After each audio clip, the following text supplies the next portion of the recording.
Welcome to Lecture 9. Today, we are analyzing the core architecture of cybersecurity governance.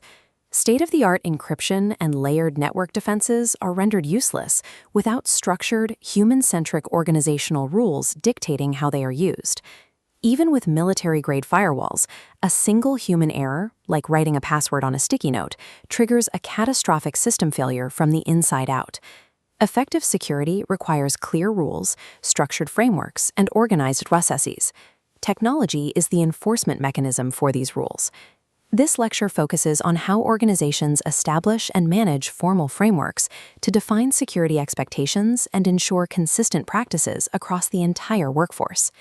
Mastering this governance structure is the essential prerequisite for any computing professional before they deploy technical cybersecurity solutions. Organizational cybersecurity governance operates as a strict, top-down, four-tier hierarchy. Every action taken on a network originates here. At the top are policies. These are mandatory statements approved by top management that establish the organization's primary security goals. For example, a policy might state, all users must protect their passwords. This establishes the objective without detailing the method. Standards translate that policy into specific, mandatory rules and technical metrics. In our example, the standard dictates the exact metric. Passwords must be at least 12 characters long. The third tier contains guidelines. These are recommended practices that provide users with flexibility in achieving the required standards. A guideline for this rule would be, use passphrases instead of simple passwords. It offers advice on the best way to reach the 12-character requirement. At the base are procedures. These are step-by-step instructions for executing specific tasks at the ground level. The procedure documents the exact sequence of clicks and keystrokes an administrator uses to actually reset a user's password. The downward flow is direct. Policy dictates the mandate, standard sets the metric, guideline offers advice, and procedure executes the action. This pipeline aligns executive intent with technical execution, converting high-level goals into the specific keystrokes required on the server floor. Operating without these structured elements results in decision-making chaos, where administrators configure systems based on personal preference rather than organizational risk tolerance. This interconnected web shows the 5 operational necessities of a formal framework. The first is consistency, ensuring all employees follow identical operational rules. Second is risk reduction. Formal rules systematically minimize vulnerabilities and human error by standardizing safe practices. Third is compliance.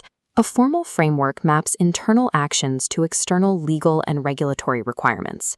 Fourth is accountability. Frameworks clearly map operational responsibilities to specific corporate roles. Finally, incident response. Procedures provide pre-planned actions so teams can respond to security events without hesitation. Without this governance web, a single minor technical vulnerability can scale into a catastrophic organizational failure. Drafting policies and procedures functions as a rigorous engineering process. This circular diagram tracks the 7-step lifecycle for security documentation. Step 1 is identifying requirements, including business needs and legal regulations. Step 2 involves a comprehensive risk assessment to map out specific threats and vulnerabilities. Step 3 is defining objectives, detailing exactly what the policy aims to achieve and how it mitigates identified risks. Step 4 is drafting the documents using clear, concise, and unambiguous rules. Step 5 involves review and approval from executive management and key stakeholders. Step 6 is implementation through direct employee communication and mandatory training. Step 7 completes the cycle through regular monitoring and updates to keep the documents current.